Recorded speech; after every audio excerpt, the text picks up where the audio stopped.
last job, I just got a new job recently, but my last job, I was a marketing intern at the penitentiary, which is real. That's a real thing that happened. So what it actually was is the products the inmates would make, we tried to sell them to state government agencies, stuff like that. And it was weird the first time you walked in. It wasn't exactly what I was expecting. It was a lot like high school, except all the janitors were murderers. Which wasn't so, not the friendliest high school, I guess you can imagine. Well, I'd work on little slogans that I'd come up for, I guess. And they'd be for the products the inmates were making for the public. So some of them I came up with was, one was, we're dropping prices faster than you can say drop the soap. That was one of them. My favorite one I ever came up with was quality products from not so quality people. That works on two kind of levels there. One thing we did make was custom license plates, which I wish we didn't make, because they are the worst. I saw one the other day that said Redneck 2 on it with a K, which meant there's 5 other versions of Redneck license plates. One just Redneck, another 2 just Redneck, 1 and 2 with a C, and another Redneck with 1. And I was like, how important is it for people to know that you're stupid? You have to put that on your license plate. I didn't quite understand that, I guess. I guess my mind kind of works a little different. There's a saying that goes, fight or flight. But there's actually a third option, and that's nonsense. So, here's what you do. I was in high school, this is a true story. We got McDonald's, we were running a little late, and I was like, alright, I'll walk in, it's fine. And we got to the ticket line fine, but then for some reason, the guy who worked at the concessions yells at us, hey, you can't bring that in there. And for some reason, like, we're taking away from his business, the concession stand, which makes no sense. And then, so he does that, the fight response would be, no, hey, shut up, I'm bringing it in there, and try to walk through. The flight response would be just leave it and walk out of there. But this is a nonsense approach. This is what I gave him. He goes, hey, you can't bring that in there. I go, no, it's cool, I got diabetes. I walked right through.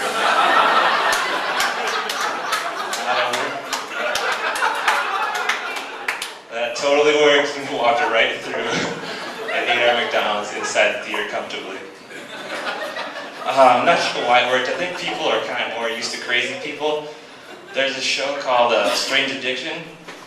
And there's one of them where a lady's telling her friend what's wrong with her, and she goes, I've literally been drinking almost all of my own urine. Yeah, I know, right? That's what I thought. And her friend's just like, wow, okay. I'd be like, why are you doing that?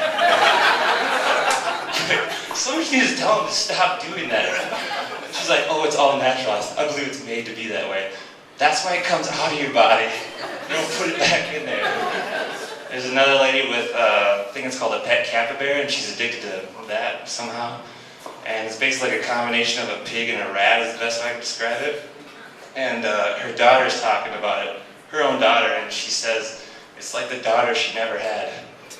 You're the daughter, though.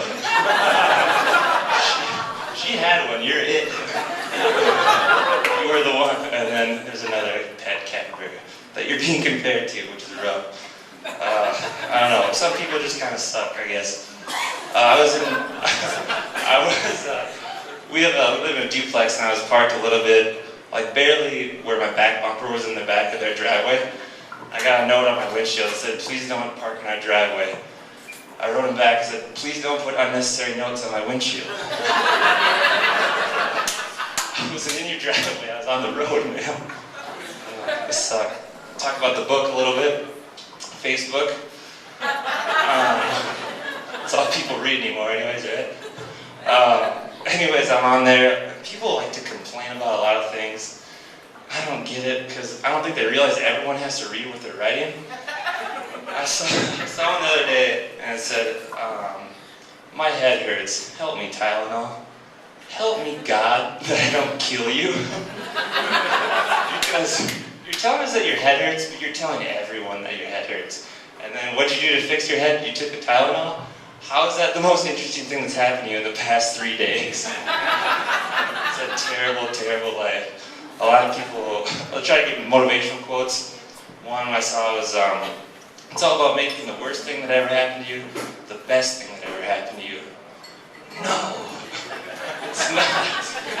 What if the worst thing that ever happened to you was like you were molested when you were 7? Make that the best thing. No. It don't work that way. What is their logic like? Well, I won a 5th grade trophy one time. No, make that thing about, when you're talking about the molesting thing, make that the best thing. I don't get people's reasoning, I guess. I'll end with this, there's always the cliche, live every day like it's your last. No, also doesn't work. If you lived every day like it was your last, you'd be broke. One, you'd be probably dead. Or you'd be a rape victim. Or a combination of all three, one of those things probably. So don't do that. What I did, I came up with the saying myself. I think it works way better than that one. I say, live every day like it's today, because it is. I think that's what I'll leave with you guys. So, have a good one.